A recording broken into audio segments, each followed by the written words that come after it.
Prezados amigos docentes do IFMG, um prazer estar falando com vocês. Finalmente a gente resolveu gravar o seminário de carreira docente ABTT para repassar para todos os nossos amigos que estão querendo saber um pouquinho mais sobre a carreira, né? E esse trabalho ele já vinha sendo feito desde cerca de 2012, 2013, em atividades sindicais, atividades de classe da CPPD, né, da nossa categoria, e do grupo docente também, que a gente vem já tratando há algum tempo desse tema, né? Então surgiu a necessidade, diante da expansão do FMG, da gente passar essas informações para todos sobre a nossa carreira. É uma carreira bastante complexa, ela não está redondinha ainda, como por exemplo a dos técnicos administrativos, que eles têm vários níveis, e a gente chama de steps, entre, na verdade, percentuais entre os níveis de progressão ou titulação, coisa que a nossa não tem, não existe uma lógica na distribuição dos valores dos percentuais, né, nos steps a cada progressão que a gente caminha, e é uma luta que tem se travado pela estruturação da carreira e também pela database. Como existe na iniciativa privada, nós não temos no setor público, né, nos órgãos públicos, a database do servidor. Então é uma conquista que a gente tem que lutar ainda, né? Por enquanto a gente vai caminhando com uma carreira cheia de exceções, na verdade muito boas exceções, como incorporação de gratificações, RSC e outras questões, mas é necessário que nossa carreira se reestruture um pouco melhor, né, do que já vem sendo tratada ao longo das décadas. Vamos começar com a carreira EBTT, um histórico que a gente vai comentar, para poder entender um pouquinho de como se chegou à nossa carreira hoje, como ela é estabelecida pela lei de 2012. Vamos passar também pela progressão docente, avaliação de desempenho, RSC, regime de trabalho e as possíveis alterações, e terminar falando um pouco do ponto docente.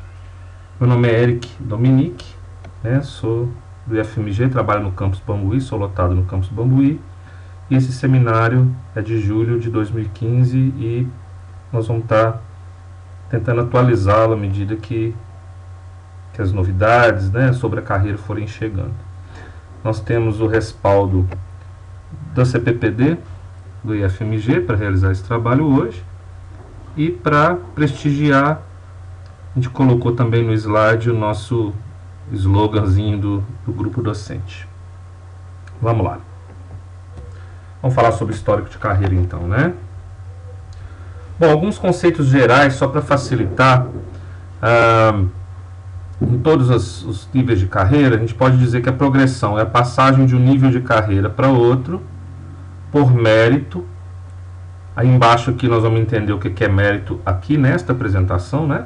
É o tempo, a progressão. Nós vamos tratar, pode ser de 18 ou 24 meses, de acordo com a carreira na sua época, e mais a avaliação de desempenho que é feita, vencido decorrido esse tempo, né, de 18 ou 24 meses, de acordo com a época. E a promoção é a passagem do último nível de uma classe para o primeiro nível da classe seguinte. Então vamos ter aí exemplos de classes com 4 níveis, então de 1 para 2, 2 para 3, 3 para 4, é uma progressão. Quando a gente passa da 4 para 1 da classe seguinte, para o nível 1 da classe seguinte, é tratada como uma promoção. Mas também não deixa de ser uma progressão. Digamos que a promoção seria uma promoção especial, uma progressão especial. E ela pode ser realizada por mérito ou por título. Em alguns casos nós vamos ver essas situações de 2006 para cá. Vamos ver aí o início, né, de melhor estruturação da nossa carreira, que foi em 2006. Foi instituída pela Lei 11.344 a carreira de magistério de primeiro e segundo graus, Nós éramos todos professores de ensino básico, né? Até 2006 na lei, né? Antes disso, com a cefetização, a gente já começou a dar aula em cursos superiores e toda a história que nós já conhecemos. Nessa época, o interstício de progressão era de 24 meses. De 2 em 2 anos, a gente subia um nível dentro da nossa classe. Bom, olha a nossa classe aí. Olha, ela tinha as classes A, B, C, D, E e especial. Na classe A, quem alcançava era quem tinha um aperfeiçoamento. Não vamos confundir esse aperfeiçoamento com aquela especialização que não foi completada. Não é? Então, isso é outro tipo de aperfeiçoamento que já não existe mais, não é mais nem considerada na carreira. Ou por mérito, né? Mesmo que a partir de 1 para 2, 2 para 3, 2 para 4, esse caminho é feito através do mérito. Na classe B, não precisa ter a graduação para poder chegar nela, né? Porém, à medida que você tem o tempo e avaliação de desempenho, também você pode chegar. Na época, quem tinha graduação caía no primeiro nível da classe B e ia subindo também por mérito. O mesmo acontecia com quem tinha especialização, com quem tinha o mestrado, com quem tinha o doutorado nas classes C, D e E. A diferença mais significativa, né, dessa carreira da época era a classe especial, nível único. Vamos falar um pouquinho dela agora. Para atingir a classe especial era preciso ter 8 anos como mestre ou doutor em qualquer instituição federal ou 15 anos de magistério na instituição federal. O resultado de quem tinha a titulação mais alta era chegar no topo da carreira mais cedo do que os demais, né? Na verdade, 7 anos aqui, em geral, a menos do que aqueles que não tinham, pelo menos, o título de mestre. E com o resultado disso foi um estacionamento na carreira por falta de novos níveis acima da classe especial, que não eram previstos na lei, né? Nada mais natural que eles estacionassem mesmo, né? Claro que isso daí foi reconsiderado na legislação da carreira seguinte.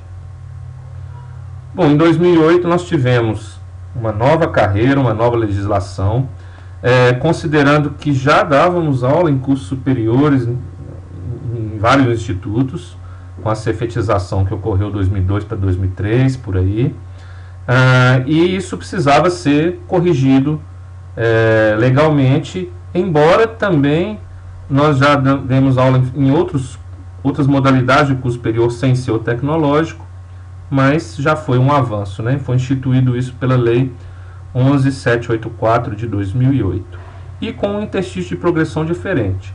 Apenas 18 meses, 1 ano e meio, se pulava de nível para um outro nível dentro da carreira. Está aí a representação da nossa carreira, que durou entre 2008 e 2012. D1 atingia quem tinha graduação e também por mérito. D2 a especialização também por mérito. Detalhe aqui no D3 é que mestrado ou doutorado iriam para essa mesma classe, poderiam ser atingidos também por mérito. Essa classe D4 era para migrar aquelas pessoas que tinham alcançado a classe especial anteriormente na carreira de 2006 e ficaram estacionados. Olha, eles atingiram aqui a classe especial, ficaram estacionados e, eles foram migrados para cá, para essa classe S, que seria um nível único, para o nível S, né? Seria nível único da classe D4. E logo acima, para completar essa classe, 1, 2, 3 níveis, aí 4 com esse nível S aqui, né? Por mérito, que seria a classe D5. Alguns detalhes podem ser ditos aí a respeito, né? Os benefícios gerais são o vencimento básico, a gratificação específica de atividade docente da carreira da EBTT, que seria GEDBT, e ela foi incorporada ao vencimento básico em 2011 com a greve que ocorreu na época, né? E a retribuição por titulação, que não existia anteriormente dessa maneira, né? Ela era feita de uma outra forma, através da própria mudança, progressão horizontal, vertical de carreira, né? Nessas situações eram previstos tanto a progressão de nível quanto por titulação. A RT era mais ou menos nessa condição. Hoje em dia nós temos uma gratificação fixa, né? Uma retribuição fixa, não podemos chamar de gratificação, mas uma retribuição fixa por titulação, até para simplificar a carreira também. Bom, todas essas mudanças de legislação, eles causaram, como eu já havia dito no início, exceções à regra, né, exceções à carreira, e problemas naturais de transição, editais de concurso anteriores à instituição da lei, posteriores à instituição da lei. A pessoa fazia o concurso antes da transição para a lei e tomava posse depois, e isso causou uma série de problemas. Por omissão na regulamentação da lei de 2008, alguns docentes, muitos docentes na verdade, deveriam ser progredidos e não foram. Então isso aí causou uma série de movimentos que a gente conheceu como progressão docente e que culminou com a lei da nova carreira EBTT de 2012. Vamos entender um pouquinho como que foi essa questão, mesmo porque, voltando aqui, novos movimentos, novas questões transitórias, novos problemas vão acontecer na nossa carreira daí por diante, né? Então é bom a gente entender como que aconteceu essa transição no passado, para se precaver, para lançar aí uma visão no horizonte sobre novas mudanças que certamente devem ocorrer da agora por diante. Bom, houve então uma omissão na regulamentação pelo governo federal. Vamos entender isso aqui. A Lei 11.784, artigo 120, parágrafo 5º, diz o seguinte: que até que seja publicado o regulamento previsto no caput desse artigo, para fins de progressão funcional e desenvolvimento na carreira EBTT, aplicam-se as regras estabelecidas nos artigos 13 e 14 da Lei 11.344 de 2006, que, em resumo, né, quem tiver curiosidade pode dar uma olhadinha melhor lá, deveria continuar a haver a progressão de 24 meses nesse período. E ela não aconteceu, nem a regulamentação, nem a progressão através dos artigos aqui, né, do estabelecido nos artigos 13 e 14 da lei de 2006. Ok? Ninguém progrediu e também não foi regulamentado. Só aconteceu em 2012, né, com forte movimento aí tanto da progressão docente e da greve de 2011, que foi retomado em 2012, que isso foi corrigido, né? Até então isso não havia sido, e até hoje tem gente correndo atrás do retroativo para obter no período de 2008 a 2011 principalmente. Caso tivesse progredido todos os docentes que tinham direito a isso, a gente não estava correndo atrás desse retroativo ainda. Vamos lá, tem dois movimentos de progressão. O primeiro é o D4 D5. São professores que já tinham atingido aquela classe especial antiga e foram progredidos para a classe 4 nível S, que a gente já comentou. E como já havia passado um interstício entre 2006 e 2008, eles já tinham que ser progredidos no advento da Lei 11.784 para a classe D501 e assim por diante, até que houvesse a regulamentação. Ninguém foi progredido. Isso foi corrigido em 2012, como já dissemos aí no movimento da progressão. E um outro movimento mais forte, no sentido de que haviam muito mais docentes nesse caso, né, foi o movimento D1, D3. O que aconteceu? Aqueles antigos docentes que migraram de carreira, né, da 2006 para 2008, que já tinham título anteriormente, já estavam ativos anteriormente, os docentes da classe A e B passariam para a nova classe D1, os especialistas da classe C antiga passariam para D2 e os mestres e doutores para a classe D e E, inclusive aqueles que haviam, para D3, no caso aqui, D e E para D3. Aqueles que haviam sido matriculados em cursos comprovadamente, quando concluíssem também passariam, eles estariam resguardados disso, esses docentes que estavam antes na carreira e migraram para a nova.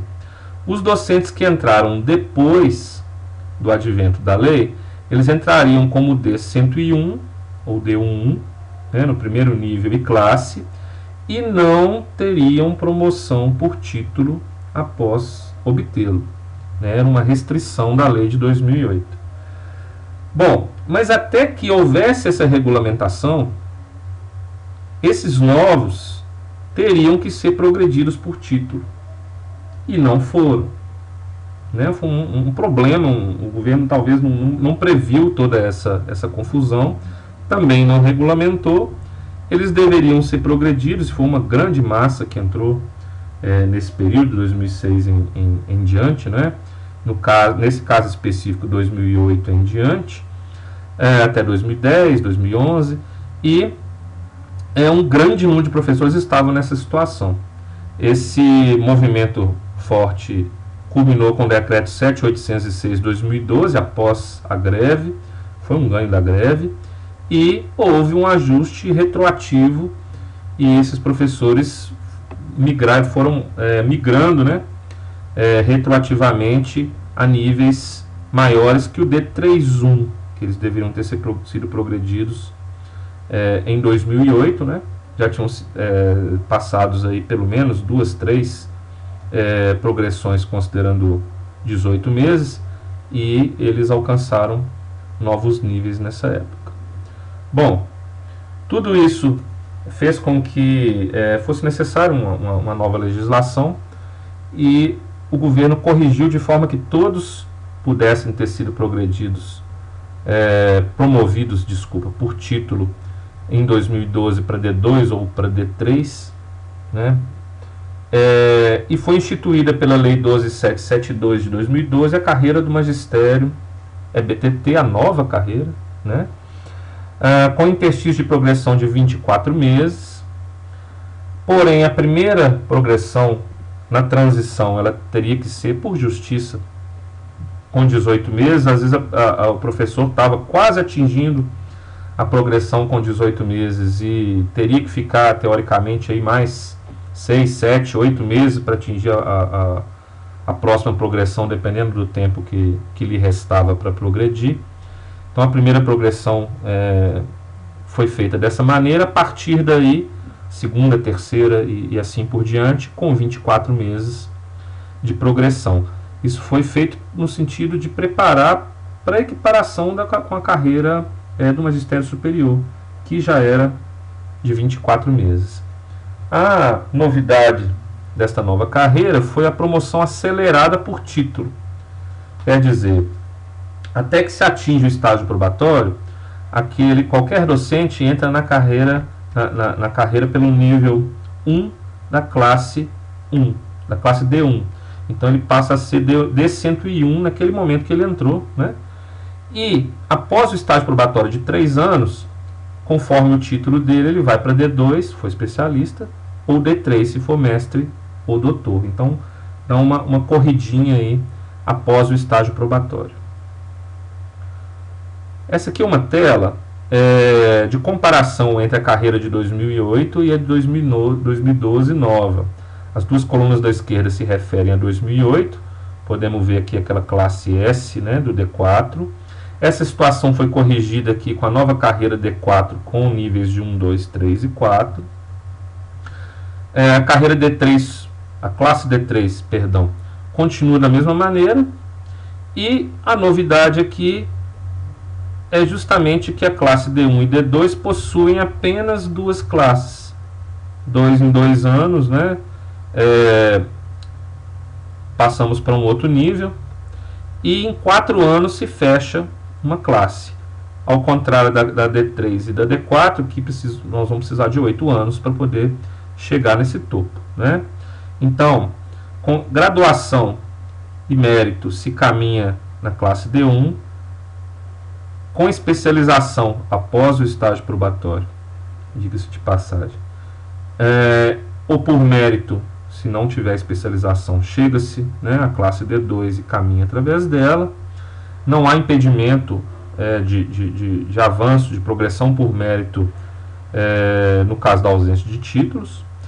A classe D3 é alcançada com aceleração da promoção com mestrado ou doutorado ou por mérito. E a classe D4 não tem relação com título, apenas por mérito.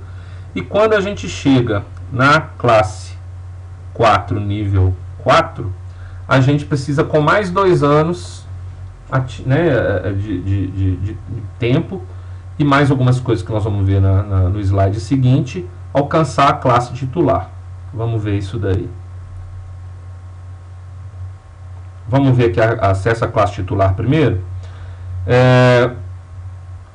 O mérito, que eu já disse, 2 anos mais avaliação de desempenho nesse período após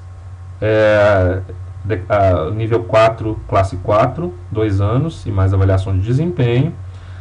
Ter o doutorado é um impedimento, é o único impedimento, na verdade, da carreira com título é a classe titular, é preciso haver o doutorado, e mais uma defesa de memorial ou uma tese, uma nova tese, além daquela que te gabaritou, né, no doutorado para alcançar a classe titular. A legislação que é vigente hoje é uma portaria do MEC 982 de 2013, e já existe a resolução do FMG, a resolução 11 de 2014, que já prevê, existem pontuações a serem atingidas para o acesso à classe titular, e já temos professores atualmente nessa classe. E os benefícios gerais são o vencimento básico, já incorporada aquela gratificação anterior, já dissemos na greve de 2011, a retribuição por titulação continua, e hoje temos equiparação de proventos com a carreira de magistério superior. Então, os professores docentes das universidades, dos institutos, hoje, nos seus respectivos níveis similares, né, ganham a mesma coisa. Nós temos unificação com eles no geral. E temos o RSC que eles não possuem. Vamos ver algumas especificidades da carreira, né, e outras questões também que nos envolvem. Vamos lá. Avaliação de desempenho. Bom, alguns antecedentes. Até 2013 não havia uma regulamentação específica para a educação. Existia uma regulamentação geral para algumas classes, tinham os ciclos, né, daquelas categorias de servidores públicos que iriam ser contempladas com avaliação de desempenho, e até 2013, né, quando chegou a nossa vez, e cada instituição fazia a sua até então.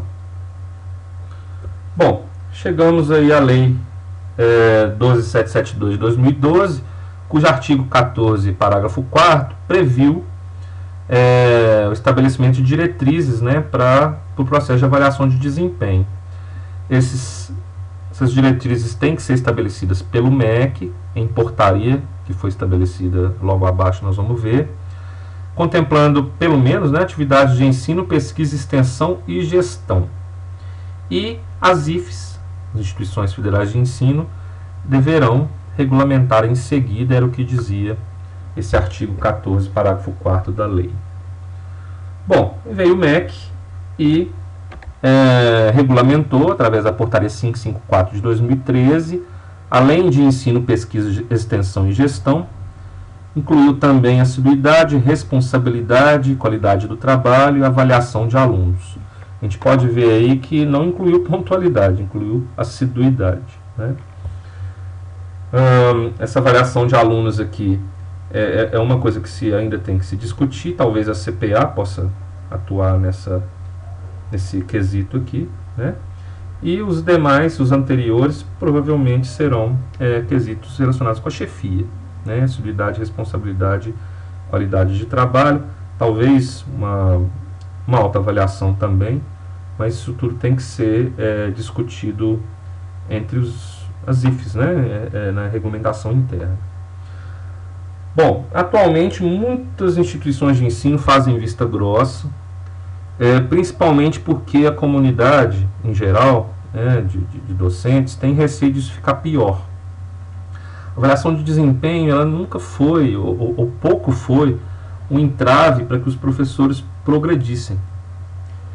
E, como o time que se ganha não se mexe, né, por esse ditado, o pessoal tem medo de fazer uma regulamentação da avaliação de desempenho que dificulte, né, ou seja, até um poder de barganha no sentido de você passa, você não, né, uma utilização política disso, a gente sabe que tudo pode acontecer. Então existe esse receio da comunidade em geral quando a gente conversa aqui e ali. Não há regulamentação interna no FMG, né?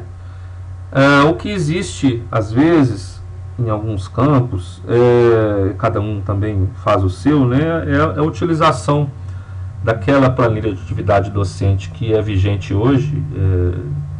Em 2010, né, houve uma resolução nesse sentido para o Instituto, e se pontua, e aquilo ali vira um dos instrumentos da avaliação de desempenho. O que ocorre é que alguns campos fazem essa avaliação antes, no início do semestre letivo, como uma forma de previsão do que o docente vai fazer. E não há uma avaliação posterior. Aí, na nossa opinião, ou você tem duas, uma antes e uma depois, ou uma única depois. Não há sentido do docente ser avaliado pelo seu desempenho antes, pela seguinte razão: ele pode ter itens que ele não colocou na sua previsão, que ele pode vir a fazer, por exemplo, um edital de pesquisa que sai no meio do semestre, ele não sabia, não previu, submeteu um projeto de pesquisa, foi aprovado e ele não pôde colocar na sua previsão, no seu relatório de previsão. E também o contrário, né? Às vezes ele coloca um projeto de pesquisa, não há o edital, ou simplesmente o projeto dele não é aprovado, e ele já colocou. Então são injustiças para os dois lados, né? Então realmente ou se tem um ex ante e um ex post, ou simplesmente a avaliação posterior seria mais justa nesse caso. Mas tudo isso tem que se conversar. Um dia o MEC vai bater na porta dos institutos federais e vai cobrar uma regulamentação interna. A gente não pode poder fugir disso durante muitos anos, né? Mas por enquanto vamos tocando assim. Bom, reconhecimento de saberes e competências, que é o RSC, o famoso RSC. Ele foi uma conquista, né, da greve de 2012, e ele é um instrumento de equivalência à RT, a retribuição por titulação, um nível acima que o docente possui. Quando ele atingir a pontuação suficiente e o processo for aprovado, o RSC1 pode dar ao graduado uma RT de especialista, o RSC2 ao especialista uma RT de mestre, e o RSC3 ao mestre uma RT de doutor. Essa RSC não pode ser utilizada para fins de promoção dentro da carreira, porque aquele docente, por exemplo, que acabou de chegar na instituição e atingiu a pontuação necessária dentro do estágio probatório, ele não vai poder acelerar usando o RSC, ele só vai poder acelerar usando o título dele que ele tem, né, após o estágio probatório, e muito menos acessar a classe titular, ter acesso à classe titular com o RSC3, por exemplo. Ele só pode acessar a classe titular com o título de doutor, né? Então, em resumo, o benefício ele é só financeiro. Ele não pode ser utilizado para promoção dentro da carreira, em nenhuma situação. Há um movimento recente chamado RSC4, que para que os doutores, por isonomia, né, eles não foram contemplados no RSC, por já terem o título que dá a remuneração máxima dentro da carreira, mas há um movimento para que eles recebam a remuneração do professor titular, seria esse RSC4. Isso está ao nível ainda de propostas, há comissões internas em alguns institutos, o CONIF já recebeu algumas sugestões, né, algumas propostas, está em estudo, está em nível de movimento ainda, né, não há um grupo de trabalho até o momento que a gente saiba no MEC a esse respeito, né, diferentemente da RSC dos técnicos administrativos, que já está um pouco mais adiantado, existe um grupo de trabalho no MEC instituído já estudando, né, essa RSC dos técnicos, mas a RSC4 ainda não chegou nessa situação. Vamos falar um pouquinho mais de RSC aqui. Algumas perguntas frequentes que a gente pode responder. Algumas situações nós vamos deixar para CPPD, né, e os docentes podem procurar CPPD, porque já é um nível operacional da comissão, a gente não pode interferir de lá, né? Mas por ter participado da gestão da CPPD, a gente pode, algumas perguntas a gente consegue responder, até mesmo pelo contato com a comissão atual que está lá hoje, presidindo e ajudando na comissão. Bom, como solicitar o RSC? A gente tem que fazer um processo físico e eletrônico, né? Esse processo físico vai ser protocolado no RH de seu campus e entregue um processo eletrônico idêntico, escaneado, né? O processo físico escaneado seria correspondente a isso, num CD junto ao RH do campus. A protocolização é dessa maneira, tem que seguir alguns procedimentos, né, e mediante regulamentação do IFMG e da própria CPPD. A gente pode ver aqui embaixo, aqui, ó, na legislação pertinente, a Lei 12772, que criou o RSC, a resolução do MEC 01/2014, que estabeleceu diretrizes gerais, a resolução 10 de 2014, que é o regulamento interno do RSC da instituição, a CPPD participou na época disso, e a própria CPPD criou um parecer normativo interno 03/2014, com procedimentos bonitinhos lá, explicando tudo sobre como solicitar o RSC, fazer o processo e tudo mais. E uma nota informativa do CPRSC 54 de 2015 veio esclarecer algumas dúvidas, né, a respeito disso, e inclusive uma das dúvidas que foram esclarecidas, uma das questões, vai gerar uma alteração do parecer normativo da CPPD, né, na verdade, desculpem, da resolução do FMG, regulamento interno, no Conselho Superior, e claro, uma alteração nesse parecer normativo aqui, né? Então a gente tem que ficar de olho em todas essas regulamentações. A CPPD tem, e o grupo docente também tem, e aliás são coisas diferentes, viu, gente? A gente confunde, o grupo ele não é da CPPD, ele é dos docentes do FMG, embora há uma relação estreita, né, entre o grupo docente e a CPPD. A CPPD, na verdade, é uma comissão que assessora a reitoria, o IFMG ajuda a estabelecer, fiscalizar, acompanhar a política docente, né?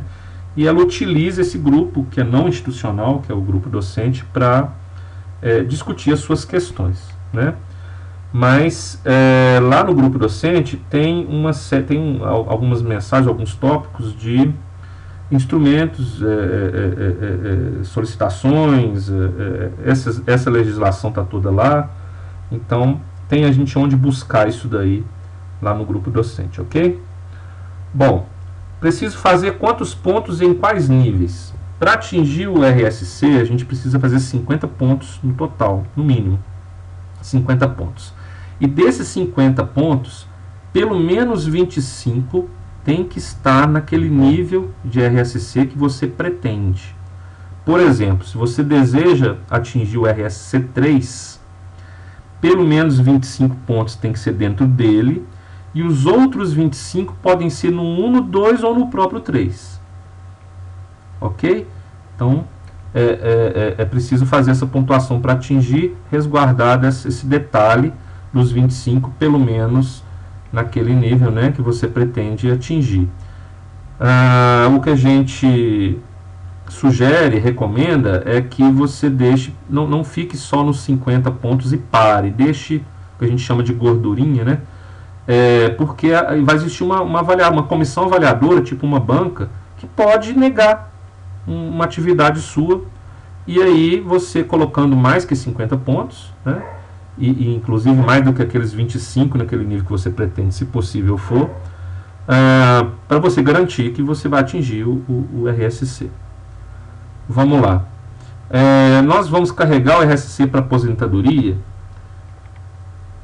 Já houve no IFMG professores que se aposentaram com o RSC e carregaram com ele para aposentadoria, né? A gente pode até entender que isso seja um direito adquirido, mas a gente não pode entender isso para momentos futuros. Então, daqui a 15, 20, 10 anos, se muda a legislação, aqueles que não tinham RSC, ou mesmo que venham a ter, né, talvez não consigam, mas isso aí é uma coisa muito difícil de acontecer, mas que para daqui a muitos anos a gente não precisa preocupar com isso agora, né? Não podemos responder por uma legislação futura, como acontece com a questão da Previdência mesmo, que muda de uma hora para outra, né? Mas a tendência é que nós carreguemos sim o RSC para aposentadoria, principalmente porque a justificativa inicial da existência do RSC é fazer justiça àqueles que ficaram muito tempo na carreira de primeiro e segundo graus sem grandes estímulos para capacitação e aposentem com um nível a mais em relação ao título que possuem, né, a RT que possuem. Então é muito difícil na situação atual, né, e daqui para muitos anos ainda, que o RSC seja retirado do nosso salário. E também isso não impede que a gente faça mestrado, doutorado e etc., para a gente poder garantir isso daí sem problema nenhum. Uma outra pergunta: o docente pode pedir 2 RSC em seguida, tanto visando retroativo, quanto porque ele tirou o título, né, numa época, vamos supor, ele é especialista, pediu o RSC 2, no meio do caminho, né, ele conseguiu o título de mestre e quer pedir o RSC 3, isso é possível? Sim. A única questão que a gente viu, foi até numa visita a um campus, a gente conversando, que é importante esperar que o primeiro seja aprovado e lançado para depois submeter o segundo, por uma questão de sistema mesmo, é uma precaução, não é? Mas nada impede, inclusive a nota informativa 54 do MEC já prevê essa questão, ok? Bom, como obter o retroativo do exercício anterior, de forma administrativa ou judicial? O IFMG, assim como outros institutos, tem pago o retroativo do presente exercício para o docente. Mas os institutos não têm poder para poder pagar o retroativo do exercício anterior. Existe uma nota do MPOG que prevê o pagamento de até 5.000 dos exercícios anteriores no presente ano, né? Com algumas ressalvas. Aí teria que a gente ver essa nota do MPOG direitinho, a portaria conjunta número 2, não me recordo o ano agora, se não me engano é 2012, que prevê isso aí de acordo com algumas especificações que a gente tem que ter. E só que não diz lá que tipo de benefícios que vão ser pagos, qual a prioridade, se a progressão docente, por exemplo, que tem retroativo até hoje, tem que ser paga antes ou não, se o RSC pode passar na frente. É uma questão que ainda não temos resposta, né? Mas tanto a forma administrativa quanto a judicial, elas podem ter que depender de boa vontade do governo ou da morosidade da ação judicial. A gente tem ainda dúvida se isso pode se tornar um precatório e cair na questão da boa vontade do governo, porque valores acima de 5 mil em cada ano, né, eles entram num sistema de exercícios anteriores e o governo paga quando quer, né, dependendo das prioridades dele. Então, é bom conversar com advogados e com vários advogados para saber opiniões diferentes, né, às vezes amigos também, porque muitas vezes o advogado pode ter lá os seus interesses, né, de que você entre com a ação, e administrativamente também, a instituição pode ter o interesse de não ter uma ação judicial contra ela, né? Então, é bom a gente conversar sobre isso para tomar a melhor decisão, a decisão muito pessoal. Outra pergunta: posso utilizar atividades anteriores ao ingresso na instituição em qualquer nível do RSC? Pode. O regulamento do CPRSC, ele tinha um item lá que dizia que essas poderiam ser usadas em qualquer nível, somente aquelas posteriores ao ingresso na instituição, nem na carreira não, na instituição. E o FMG, a comissão interna, né, constituiu um regulamento baseado nisso. Diante de muita dúvida, muita especulação, muita solicitação de vários institutos, né, que ele soltou essa nota 54 dizendo que pode, né? Esse regulamento, como já dito, ele vai ter que ser alterado para incluir isso, mas a gente já pode solicitar incluindo isso, inclusive informando sobre essa nota 54 de 2015. Ok? Então vamos caminhar um pouquinho mais adiante. Vamos falar um pouquinho sobre regime de trabalho? Vamos lá. Na legislação da nossa carreira nova, nos artigos 20 a 22, são previstos tanto para a carreira de magistério superior como para a carreira EBTT, que é a nossa, só 3 regimes possíveis: regime de 20 horas, regime de 40 horas sem dedicação exclusiva e regime de 40 horas com dedicação exclusiva. Só existem esses 3 regimes, né? Como um ganho de greve, conseguiu-se que o regime de 40 horas sem dedicação exclusiva só ocorresse de forma excepcional, como um regime de exceção mesmo, e mesmo assim com aprovação do Conselho Superior para que aconteça. O regime geral passa a ser 40 horas com dedicação exclusiva após 1º de março de 2013. Isso ocorreu porque acontecia muitas vezes de institutos admitirem docentes com 40 horas, pagando menos, o que essa diferença ela entraria no que a gente chama de banco de professores equivalentes, e juntando poderia contratar outros professores de 40 horas sem dedicação exclusiva, e isso é muito injusto com o professor, porque se ele fica 40 horas ali, dificilmente, não são todos que conseguem outros empregos e dar aula em outros lugares, e até perde o lazer e tudo mais. É uma forma de injustiça com esses professores que já estão 40 horas, né, em casa ou na instituição, disponíveis para a carreira. Então, foi um ganho de greve ter 40 horas sem D apenas de forma excepcional. Bom, vamos falar um pouquinho de alteração desse regime de trabalho. O que é possível, como que isso é previsto. Bom, o docente ele pode solicitar alteração de regime de trabalho mediante uma proposta ao campus. Tem que ter o interesse do campus nisso, né? Se for aprovado essa solicitação dele, a CPPD dá um parecer, analisa lá, vê se está tudo ok, e o Conselho Superior é que vai decidir se altera ou não. Essa mudança ela é vedada no estágio probatório. Não se pode, então, mudar de regime no estágio probatório. Mas a gente tem em conversas entendido que essa mudança ela é definitiva. Ou seja, passar de 20 para 40 horas, por exemplo.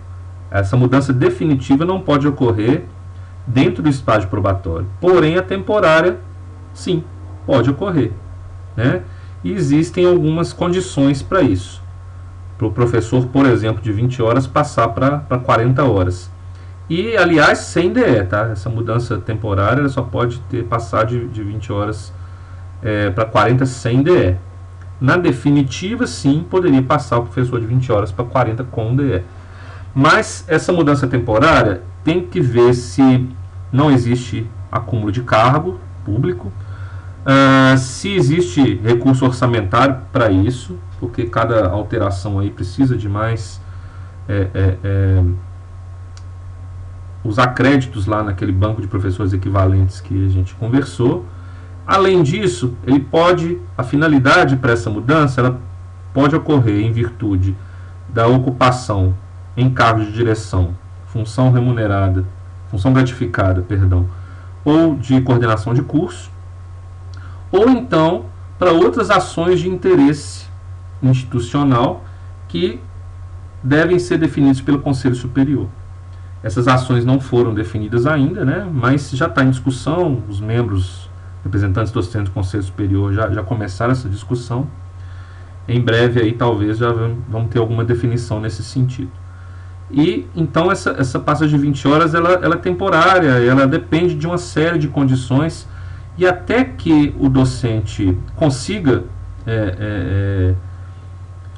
vamos dizer, convencer o campus dessa necessidade, de tudo convergir para ele, muitas vezes pode ser que o tempo de estágio probatório já esteja perto do seu fim, né? Então vão ser poucos casos, embora possíveis, dessa mudança temporária de regime.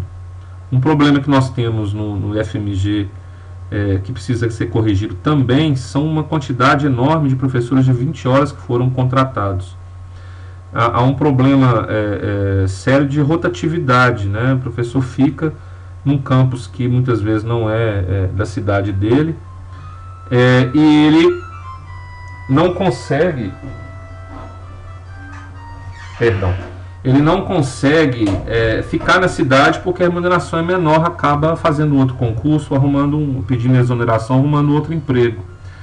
E esse é um problema que a gente tem que corrigir, tentar passar esses professores de 20 horas, caso eles queiram, né, para 40 horas é um assunto que deve ser discutido dentro do FMG também. Uma questão muito polêmica é o ponto docente ABTT, questão que está sendo discutida em todo o país, dentro do MEC, por procuradores da República, pelos docentes dos institutos, uma questão que a gente tem que conversar, né? Faz parte do dia a dia da nossa carreira. Então vamos lá. Legislação. O que a legislação prevê sobre o ponto docente? BTT, na verdade, nada, né? Mas o que fala a legislação para os servidores públicos e para a carreira de magistério superior? Bem, há um decreto 1590 de 95, que ele foi alterado pelo decreto 1867 de 96, que diz o seguinte no seu artigo 6º, no caso, parágrafo 7º, que a carreira do magistério superior é isenta, e aqueles que ocupam cargos de direção também são isentos do ponto docente, né? Entre outras categorias que não vêm ao caso aqui. A carreira EBTT, que é de 2008, claro, né, ela não foi citada em 96, e também o decreto não foi atualizado a esse respeito. E também o mesmo artigo 6º diz o seguinte, em seu caput, que o controle de assiduidade e pontualidade poderá ser exercido mediante controles mecânicos, controle eletrônico e folha de ponto. Então dá essas três opções aí de controle da assiduidade e da pontualidade. Bom, vamos falar dos principais argumentos a favor da isenção do ponto EBTT. Faltou o ponto aqui, tá? Mas é a isenção do ponto EBTT. Primeiro, a gente tem que fazer uma distinção legal jurídica, eu já conversei a respeito com algumas pessoas, da palavra isenção e da flexibilização. A isenção, ela tem que estar prevista em lei, né, ou mesmo em sentenças judiciais, né, para considerar que o ponto seja isento, a categoria que é isenta do ponto. Tem que estar escrita lá na lei isso daí. A flexibilização, ela é uma forma para abrandar, para liberar os docentes do ponto, a flexibilização plena, por exemplo.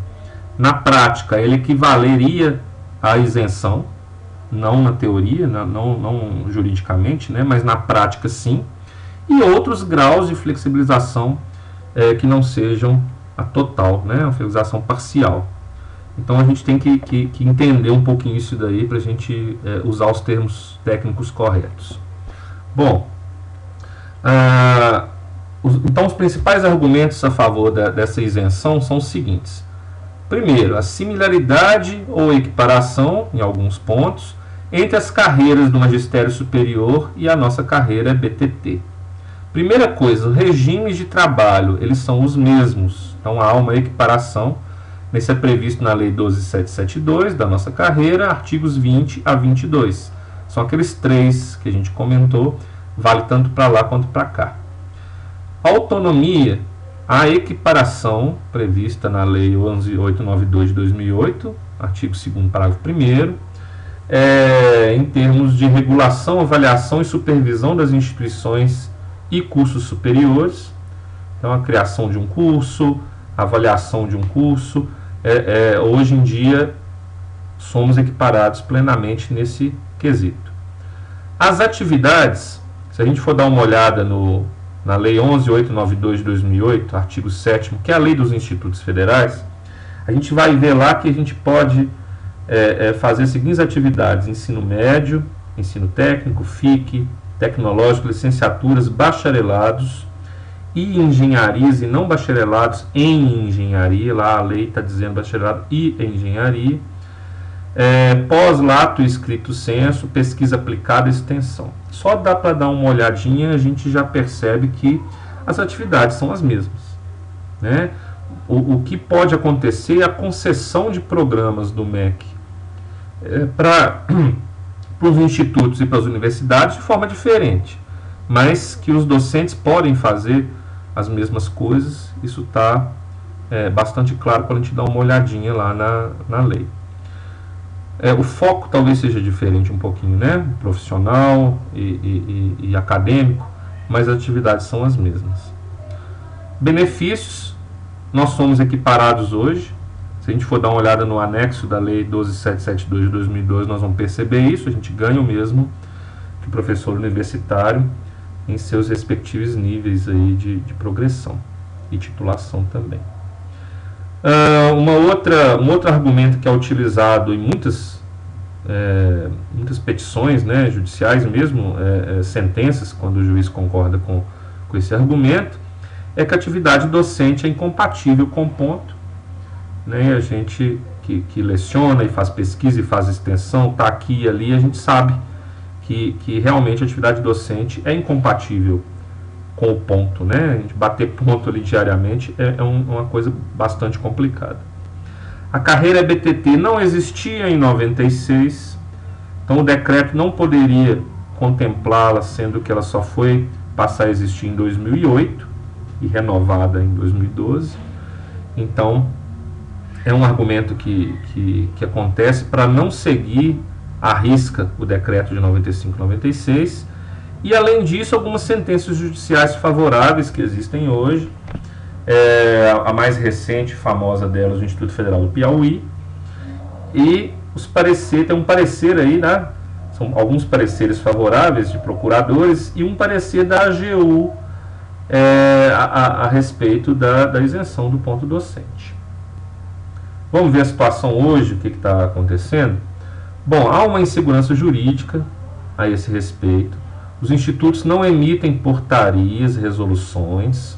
A gente pode ver que são poucos que fazem isso, porque se eles isentam, na verdade, se eles flexibilizam, né, a palavra certa seria essa, os docentes do ponto, formalmente, através de uma portaria, de um dispositivo normativo, eles podem ter problemas com o MEC, MPOG, TCU e Companhia Limitada, com o governo federal.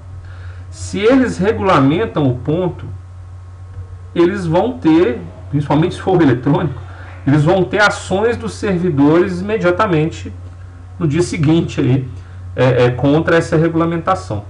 Então, os institutos em geral fogem tanto da regulamentação para isentar, para flexibilizar, quanto para a regulamentação para impor o ponto, principalmente o eletrônico. Alguns institutos eles flexibilizam por conta própria com artifícios, como o Instituto Federal de São Paulo fez, através de um comunicado e não de uma portaria ou resolução. E algumas universidades que possuem docentes da carreira magistério superior e EBTT convivendo na mesma instituição. Então, por justiça, ou por reclamação dos docentes EBTT, flexibilizar o ponto para eles também. Né? Os docentes da carreira magistério superior são isentos formalmente, e os docentes EBTT tiveram o ponto flexibilizado em razão dessa convivência. E uma outra questão é a planilha de atividades docentes. A planilha ela não é um instrumento de controle de frequência, de ponto, né? Mas pode ser utilizada como uma ferramenta para flexibilizar esse ponto docente, né? Para ajudar a flexibilizar, como se fosse um acordo com o instituto, com o reitor, para poder diminuir a cobrança pela carga horária e, em troca, haver uma cobrança pela produtividade, que é o que a gente precisa, que é o que os institutos caminham para fazer. Né? Claro que não uma produtividade descabida, vamos dizer, obsessiva, né? Compulsiva, mas uma produtividade que a gente dê conta de fazer e que justifique a nossa flexibilidade em relação ao ponto. Né? Vamos ver o que está acontecendo no FMG hoje. Não há regulamentação vigente no FMG, não há portaria e resolução, pelos motivos que a gente conversou. Há uma recomendação do Colégio de Dirigentes pela implantação do ponto eletrônico, mas apenas uma recomendação, não tem poder normativo para o FMG. Com conversas, pesquisas, a gente, nos seminários ou no grupo docente, a gente descobriu, né, como que o ponto docente acontece em todos os campos. Isso é passível de mudança. De repente eu estou falando aqui e amanhã já tem uma mudança no controle de frequência de alguns campos, e também informações incorretas, né? Então está sujeito a isso. São só alguns exemplos, viu, gente, do que a gente observa no FMG hoje. Se houver algum erro nessas informações, por favor, nos comuniquem que a gente altera aqui.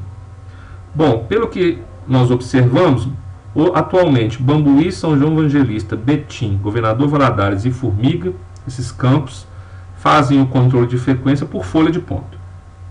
Né? Alguns são folhas mesmo que assinam, outros são cartelas, né? Aquelas cartelinhas amarelas que bate na maquininha, mas sem a maquininha.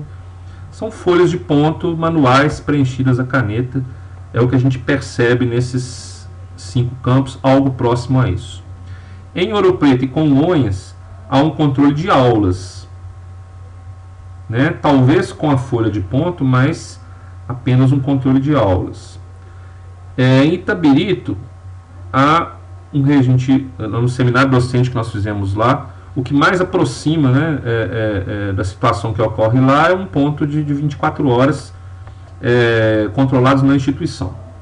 Né? Como são poucos professores e muitos têm muitas aulas, não chega a ser um problema para eles nesse sentido até o momento. Em Piumhi, o único campus que a gente descobriu que há um controle de 40 horas com ponto eletrônico. uma coisa que tanto o grupo docente, né, e a CPPD tem brigado para que isso mude lá. Os campos Ponte Nova, Lafayette e Ouro Branco, eles têm um sistema lá que se chama AGEP, que o que define as horas que eles têm que ficar no campus é o número de aulas que eles dão, e mais o planejamento daquelas aulas, menos 40, né, ou 40 menos essas aulas. É uma contabilidade mais complicada, tem algumas exceções também. Isso vai definir a quantidade de horas que eles precisam estar no campus. Isso gera alguns problemas em alguns campos, né, porque alguns professores que têm poucas aulas, e muitas vezes não porque eles não querem dar as aulas, mas porque não tem aulas para eles, né, disponíveis, eles têm que ficar muito mais horas no campus do que outros que têm mais aulas. Então isso gera um pouco de injustiça aí em algumas situações. Isso tem que ser corrigido também. E um desses campos aí já tem controle na portaria, né? Isso é um problema também que estão enfrentando e que estão lutando para que isso mude. E outros campos a gente não tem, ou não tem certeza, ou a gente não tem informação de como acontece. Como disse, são apenas informações, exemplos, né, que a gente está dando aqui, passíveis de mudanças. Bom, agradeço bastante a paciência de vocês, né, que acompanharam esse seminário. Espero que tenha solucionado boa parte das dúvidas de todos os colegas aí do IFMG.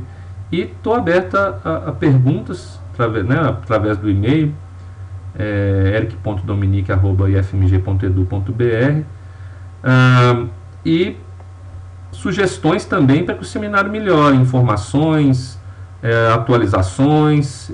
Esse não é um seminário fechado, a gente aqui e ali busca melhorar, busca enriquecê-lo, né? Erros que tiverem, por favor, nos corrijam aqui, né? E o sentido mesmo é só de ajudar aqueles que têm necessidade dessas informações, porque a carreira nossa é muito complexa. Às vezes tem professores de 15, 20 anos que ainda têm dúvidas sobre a nossa carreira. Ela muda muito num período muito curto. E mesmo porque quando eu cheguei na instituição não tive quem me explicasse como funcionava a carreira, demorei um tempinho para pegar a maioria das coisas, e é um trabalho que a gente faz de coração para que todo mundo consiga entender um pouquinho mais sobre a nossa carreira, porque ela afeta nosso dia a dia, né? Talvez a gente fique aí 30 anos e é como uma segunda casa da gente. Muito obrigado a todos. Até logo.